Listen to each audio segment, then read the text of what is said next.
কিন্তু আওয়াজ দিয়ে বুঝাইতে হবে। তো আওয়াজ যার বেশি বুঝবো তারা বেশি।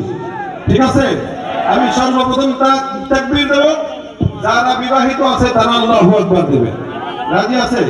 কারা কারা বিবাহ করেছেন? আমি আছি, টেনশনের কোনো কারণ নেই। হাতটা তুলে দেখান। লিল্লাহি তাকবীর।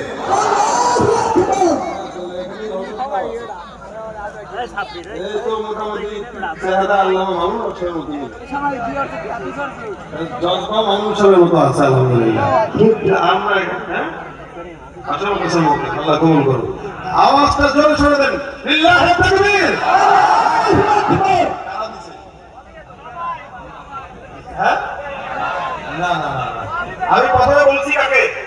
বিবাহিতদেরকে বলেছি, বিবাহিত না, কোন বাচ্চারা যেন না যায়। লিল্লাহি তাকবীর। অনেকে বিবাহ করেছেন, দেন নাই, সে বিবাহ করিতে চায়, এই কারণে আওয়াজ দেয় না। ঠিক না? আচ্ছা, এবার যারা বিবাহ করে নাই তারা হাত তোলো। ভাই বিয়ে হয় নাই? হ্যাঁ, বিয়ে হয়ে এই মুহূর্তে 3টা বাচ্চা থাকতো তার, কিন্তু বিয়েটা সে করে নাই। আল্লাহ তার বিয়ের ব্যবস্থা করে দেয়। সে জোরে আমিন বলছে, তার মানে সে চায়, কিন্তু হচ্ছে না। আপনারা আরেকবার বলেন, আল্লাহ তার বিয়ের ব্যবস্থা করে দেয়। এখন বিবাহিত অবিবাহিতরা একটু হাতটা আমার দিতে চায়। আওয়াজ কি বেশি হবে না কম হবে? গলাটা একটু বেশি না, গলাটা একটু বেশি নিতে হবে। আওয়াজ হয় না, এদের কপালে বউ জুটবে না। ফকিরের দল। লিল্লাহি তাকবীর। নারে তাকবীর।